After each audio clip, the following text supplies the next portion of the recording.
El Señor ha puesto fuertemente hablar sobre la primera carta del apóstol Juan y realmente hablar un poco porque son 5 capítulos, parece que son 5 capítulos que nos llevaría a varios sermones. Entonces, quizá vamos a llegar hasta el capítulo 2 y un poquitito el capítulo 3 para saber lo que el Señor nos quiere hablar a cada uno de nosotros. Amén, hermano. Amén. ¿Tiene calor? Poquito. Bueno. La primera carta de Juan, hermano, el tema en realidad de la carta habla acerca de la comunión. Realmente, si le pondremos un tema nosotros a este mensaje, predicación o estudio, sermón, se llamaría Evidencias de una verdadera comunión. Evidencias de una verdadera comunión. Y bueno, si usted y yo tenemos comunión con Cristo, ¿porque cuándo tiene comunión con Cristo? Sí. Bueno, ahorita vamos a ver, ¿verdad? Que tenemos comunión con Cristo, vamos a ver a través de este mensaje algunas evidencias, porque indudablemente, hermano, tiene que haber evidencias palpables en nosotros que realmente tenemos comunión con Cristo. Antes de entrar en los textos, que realmente, hermanos, son muy confrontativos, pero a la vez edificantes, y sacan a luz muchas cosas, quisiera yo dar una pequeña introducción del por qué el Espíritu Santo inspira al apóstol Juan a escribir la carta de primera de Juan. Para empezar, la primera carta del apóstol Juan se cree que se escribió en el año 96. Para ese entonces parece ser que ya la mayoría de los apóstoles habían muerto físicamente, muchos de ellos. Recordemos que históricamente él fue el último apóstol que murió. Primera carta del apóstol Juan es una carta, hermano, como todas las cartas, casi que previene a la iglesia de tener cuidado de las falsas doctrinas. Casi en todas las cartas usted va a ver eso. Va a haber recomendaciones, pero también va a haber ese tipo de cosas. Sin embargo, a pesar de que la primera carta del apóstol Juan previene a la iglesia de tener cuidado de las falsas doctrinas, también la primera carta del apóstol Juan, mira, hermano, nos previene a nosotros de tener cuidado de no vivir un cristianismo, podríamos llamarle falso, engañoso o tibio. ¿Cuánto dicen amén? También nos previene, hermano, a nosotros de tener cuidado de no vivir un cristianismo, podríamos llamarle falso, engañoso o tibio. O vivir engañados creyendo que estamos caminando bien delante del Señor, creyendo que estamos caminando bien delante de Dios, cuando en realidad las acciones de nuestra vida, porque las acciones de nuestra vida hablan mucho, cuando en realidad las acciones de nuestra vida, hermano, o la obediencia a la palabra, están mostrando totalmente lo contrario. El apóstol Juan, hermano, le escribe esta carta a los destinatarios por varios motivos. Número uno de los motivos es que el apóstol Juan quiere que los destinatarios, pero también nosotros, llevemos una vida cristiana, mire bien, de acuerdo al mensaje que recibieron. Porque es el llamado. Llevar una vida cristiana de acuerdo al mensaje que hemos recibido. Otro de los motivos es entender a cabalidad qué es la comunión con Dios. Porque aquí habla mucho de la comunión con Dios. Y que el que tiene comunión con Dios, fíjese bien, el que tiene comunión con Dios, forzosamente o naturalmente, hermano, va a mostrar evidencias. Aquella persona que tiene comunión con Dios, es inevitable, hermano, que muestre evidencias. Va a mostrar evidencias porque va a mostrar evidencias. Y número 3, el motivo de la carta también es que tengan cuidado de una filosofía, hermano, porque entran muchas filosofías a la iglesia, que tengan cuidado de una filosofía que había penetrado a la iglesia del primer siglo, que son los gnósticos o el gnosticismo. Eso habló un poquito el hermano William el viernes pasado. Y el apóstol Juan le llama a estos gnósticos, en esta carta les llama anticristos. Le llama anticristos. ¿Qué es el gnosticismo? El gnosticismo enseñaba que lo que uno hiciera con el cuerpo no pasaba nada. Al fin, el alma es la que se salva. Eso es lo que enseñaban. Por lo tanto, ellos enseñaban que tú le podías dar, como dicen allá en mi pueblo, vuelo a la hilacha. Pero no es así. Recordemos que somos el templo del Espíritu Santo.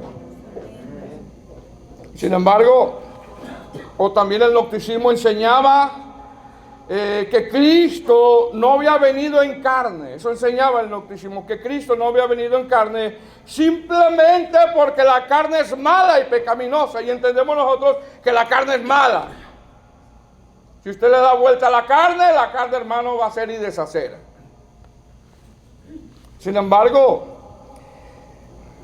entendemos que si Cristo no vino en carne, como afirmaban estos falsos gnósticos, entonces no hay crucifixión. Y si no hay crucifixión, no hay resurrección. Y si no hay resurrección, no hay salvación. Sin embargo, la Escritura nos enseña que Cristo vino en carne, pero nunca hubo pecado en él. Habitó entre nosotros, fue crucificado, resucitó y ahora está a la diestra del Padre, abogando por nosotros. Qué esperanza tan hermosa, ¿verdad, hermano?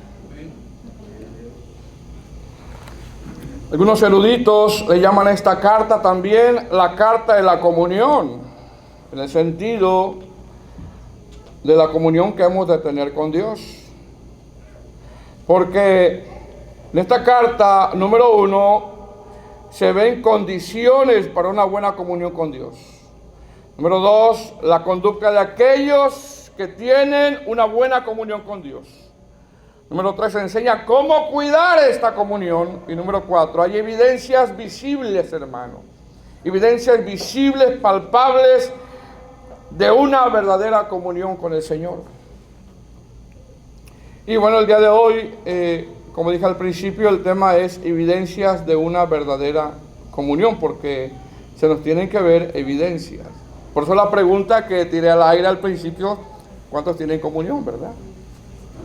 Bueno, todos dijimos amén. Gloria a Dios. Gloria a Dios. Entendemos que cuando hay una verdadera comunión con Dios, tiene que haber evidencias en nuestras vidas que muestran, hermano, a quién nosotros estamos sirviendo. Ahora, en el capítulo 1, del verso 1 al 4, el apóstol Juan comienza a poner como base, esta es como base lo que va a enseñar el resto de la carta. Del capítulo 1, verso 1 al 4, se necesita entenderlo a cabalidad porque es como la base de lo que va a enseñar en el resto de la carta. ¿Verdad? Mire cómo comienza. Dice, lo que era desde el principio, lo que hemos oído, lo que hemos visto con nuestros ojos, lo que hemos contemplado y palparon nuestras manos tocante al verbo de vida, porque la vida fue manifestada y lo que hemos visto y testificamos y os anunciamos la vida eterna, la cual estaba con el Padre y se nos manifestó, dice Juan, lo que hemos visto y oído, esto os anunciamos para que también vosotros tengáis comunión con nosotros, y nuestra comunión verdaderamente es con el Padre y con su Hijo Jesucristo. Y lo dice el verso 4, estas cosas os escribo para que vuestro gozo sea cumplido. Esta es la base de la carta. Está hablando de la comunión. Es decir, en estos textos, hermano, el apóstol Juan, mire bien, una y otra vez, si usted lo examina bien, el apóstol Juan una y otra vez comienza rápidamente a derribar la falsa enseñanza de los gnósticos. El apóstol Juan les comienza a decir que en cuanto al verbo, les dice, hermanos, quiero que sepan que nosotros tuvimos comunión con el verbo. Quiero que sepan que nosotros oímos al verbo. Quiero que sepan que nosotros hablamos con el verbo. Quiero que sepan que nosotros palpamos al verbo. Decir desde el verso 1 hasta el verso 4, hermanos, sin más preámbulos, mire bien, sin saludos, porque esto es urgente, porque esto apremia. El apóstol Juan le deja saber, hermanos, nosotros fuimos testigos oculares de que Cristo se manifestó en carne, mas nunca hubo pecado en él. Ahora, si usted nota, hermano, a diferencia de otras cartas, esta carta, hermano, carece de saludo. ¿Verdad que sí? Carece de saludo. Y carece de saludo porque lo que está diciendo Juan, esto apremia, es urgente. Pues entendemos a veces, hermanos, que en ocasiones cuando usted quiere decirle algo urgente a alguien, porque ¿a cuánto les ha pasado eso? Y a veces lo que hace primero, hermano, es que lo saluda, hermano, ¿cómo estás? ¿Cómo va tu día? Así siempre me pregunta mi hijo, ¿no? ¿Y cómo fue tu día? Antes de quererme decirme algo. Y a veces le da uno vueltas y vueltas al asunto hasta que le dice lo que le tenía que decir. Es como si alguien, hermano, te llama por teléfono y en vez de saludarte, no te saluda, sino que rápidamente te dice lo que te tiene que decir. Como si yo le hablo por teléfono y en vez de saludarlo, rápidamente le digo, hermano, usted ha faltado a la iglesia. Véngase a la iglesia el día de hoy. Porque es urgente. Quizá usted va a decir, hermano, tranquilo, párese, primero salúdeme. ¿Qué es lo que le pasa, hermano? ¿Me explico? Bueno, el apóstol Juan no le da muchas vueltas, sino que va directo al grano. Si usted lee la carta, así comienza, va directo al grano. Porque esto apremia, esto es urgente que sepan. Hermano, cuando hay un accidente, llegan los paramédicos y ven a los involucrados en el accidente y los paramédicos no llegan y preguntan, oye, ¿cómo va tu día? ¿Y cómo va tu día? Es lógico que apremie atender a los que se accidentaron. Es lógico, ¿verdad? El apóstol Juan es lo que precisamente está haciendo en estos 4 primeros versículos. Va, hermano, directo al grano. Porque esto apremia, porque esto es urgente. Y hay cosas, hermano, que son urgentes para nosotros por mi vida espiritual, porque no sabemos cuándo el Señor venga por su iglesia. Hay cosas que son urgentes, hermano. El apóstol Juan rápidamente le dice, nosotros tocante al verbo de vida, nosotros tocante al Cristo de la gloria, quiero que sepan que nosotros lo vimos con nuestros ojos, fuimos testigos oculares. Quiero que sepan que nosotros lo escuchamos, lo contemplamos, convivimos con Él, comimos con Él, platicamos con Él. Vivimos como hablaba, escuchamos el tono, me imagino, escucharon el tono de su voz.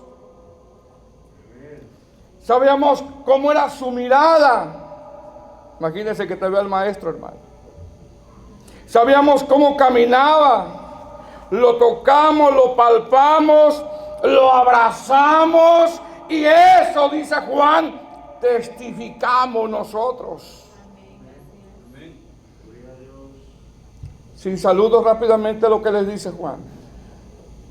Quiero que sepan que lo tocamos, convivimos con Él, lo palpamos, lo abrazamos al verbo de vida de Cristo, de la gloria. El apóstol Juan está enfatizando, hermano, vivencias. Ellos seguramente vieron, hermano, cuando sanó a la mujer del flujo de sangre. Ellos vieron sanar ciegos, ellos vieron cuando Lázaro fue resucitado, mire qué evento. Ellos vieron cuando visitó la casa de Zaqueo y dijeron, se va a meter a la casa de Zaqueo, cuidado con Zaqueo. Pero también vieron el poder de Dios, como Zaqueo fue transformado, hermano. Comió con ellos, convivió con ellos, pero también ellos vieron que fue crucificado, vieron que resucitó y vieron que ascendió delante de ellos. Sin más preámbulos, Juan les deja decir esto. El versículo 13 lo vuelve a repetir. Mire, vamos al verso 3. Vamos ahí. Lo que hemos visto, se lo vuelve a repetir otra vez. Porque a veces como niños chiquitos nos tienen que repetir el Señor las cosas, ¿verdad? Lo que hemos visto y oído, estos anunciamos, pero también vosotros, para que también vosotros tengáis comunión con nosotros. Y nuestra comunión verdaderamente es con el Padre y con su Hijo Jesucristo. Es decir, el apóstol Juan les vuelve a decir, les vuelve a mencionar lo que dijo en el verso 1. Les dice, esto es lo que nosotros estamos predicando. Esta es nuestra predicación, este es nuestro mensaje, esta es la noticia. Que Cristo vino en carne, sanó enfermos, lo crucificaron, resucitó y ahora está a la diestra del Padre. Entonces Juan le dice, esto es lo que anunciamos, esto es lo que estamos predicando. Y lo hacemos para que también vosotros tengan comunión con Él. Verso 4. Dice, estas cosas os escribimos para que vuestro gozo sea cumplido. Hermanos, se entiende que a quienes se escribe nunca vieron físicamente quizá al Señor Jesús, sino que habían creído como nosotros. Esta carta se cree que se escribió en el año 96 y ya la mayoría de los testigos oculares, incluyendo apóstoles, a estas instancias habían muerto físicamente. Y el único testigo ocular que quedaba cuando escribió esta carta era Juan, el discípulo amado, el que se recostaba en el pecho del Señor. Es decir, en el verso 3, el apóstol Juan habla, hermano, sobre una verdadera y genuina comunión que entendemos nosotros que es la base de toda la carta. La comunión que tenemos que tener con Cristo. Dice el verso 3, lo que hemos visto y oído, estos anunciamos para que también, dice, vosotros, usted y yo, ¿verdad? Tengáis comunión con nosotros, y nuestra comunión verdaderamente es con el Padre y con su Hijo Jesucristo. Si aquí está hablando de una comunión que debemos de tener con Cristo, de la cual el apóstol Juan expone que él tuvo vivencias, y aquel que tenga comunión con Cristo ha de tener evidencias. Es decir, si usted y yo, hermanos, estamos aquí, si usted y yo, escuche bien, tenemos una verdadera comunión con Cristo, no que decimos, no que decimos, no. Porque aquí aparece mucho la palabra, y si decimos que no tenemos pecado, y si decimos que no hemos pecado, y si decimos que andamos, una comunión con Cristo. Es decir, si nosotros tenemos una verdadera comunión con Cristo, se ha de ver forzosamente evidencias en la vida de nosotros. Eso es lo que vamos a ver el día de hoy. Vamos a ver si hay evidencias que nuestro cristianismo es sano. Vamos a ver evidencias que de verdad tenemos comunión con Cristo. Esta carta, hermano, la podemos dividir. Número 1, desde el verso 1 hasta el verso 4, les habla derribando la falsa enseñanza de los gnósticos, pero también le deja saber sobre nuestra genuina comunión que debemos de tener con Cristo. Número 2, desde el verso 5, o en el verso 5, muestra la naturaleza del mensaje que recibimos. Número 3, desde el verso 6 hasta el verso 10, muestra que si alguien tiene comunión con Cristo, esta persona reconoce que falla, se duele del pecado y entiende que es llamado a tener comunión unos con otros. Número 4, en el capítulo 2, del verso 1 hasta el verso 6, habla de que una de las evidencias de tener comunión con Cristo es cuando alguien falla, sabe a quién acudir. ¿A quién acudir? Número 5, que desde el verso 7 hasta el verso 14 del capítulo 2 habla de que las evidencias de tener comunión con Cristo es, hermano, amar a nuestros hermanos. Es una evidencia. Número 6, desde el verso 15 hasta el verso 17, habla de que las evidencias de tener comunión con Cristo es renunciar al mundo. Si alguien dice que tiene comunión con Cristo y no renuncia al mundo, nada más está diciendo. Nada más está diciendo. Y número 7, desde el verso 18 hasta el verso 29, habla de que las evidencias de tener comunión con Cristo es que se van a cuidar de los falsos maestros. Y en el capítulo 3 habla del privilegio que Dios nos ha dado de ser hijos de Dios. Y en el capítulo 4 vuelve a nombrar sobre el cuidado de los falsos maestros. Y el capítulo 5 habla sobre la fe que vence al mundo. Verso 5. Vamos ahí.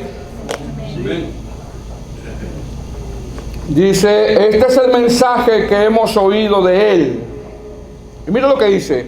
Y os anunciamos, Dios es luz y no hay ningunas tinieblas en Él. Es decir, después de que Juan, o después de exponer Juan, que uno de los llamados es a tener comunión con el Señor Jesús, aquí en el verso 5, Juan está mostrando la naturaleza del mensaje. Es decir, estos versículos Juan explica que para disfrutar una verdadera comunión con Dios es necesario, hermano, someterse a las normas de santidad que emanan de Dios, porque Dios es santo. Es decir, este es el mensaje, dice Juan, que hemos oído. Este es el mensaje que anunciamos, que Dios es luz, que Dios es santo y que ninguna tiniebla hay en Él. Es decir, el mensaje es, o la noticia es, que conforme vayamos conociendo a Cristo, tú y yo, hermano, que conforme vayamos aprendiendo de Cristo, que conforme vayamos teniendo comunión con Cristo, las tinieblas, escuche bien, el pecado vaya menguando en mi vida. Evidencias. Pero si te empiezan a hablar de que vas a ser un campeón, olvídate. ¿Qué tipo de evidencias se van a ver en la vida del que oye ese tipo de mensajes? Claramente Juan está diciendo, este es el mensaje que oímos de Él. Dios es santo. Amén. Y no hay ninguna tinieblas en Él. Si el apóstol Juan está diciendo el mensaje que le estamos entregando nosotros como vasos, es un mensaje que te lleva directamente, hermano, hacia la santidad. Porque Cristo viene. El apóstol Juan usa una metáfora de la luz para mostrar que Dios es santo. Sí, amén. Es decir, Juan está diciendo que si tenemos comunión con Dios, lo más normal, hermano, lo más normal es que las tinieblas se disipen en mi vida.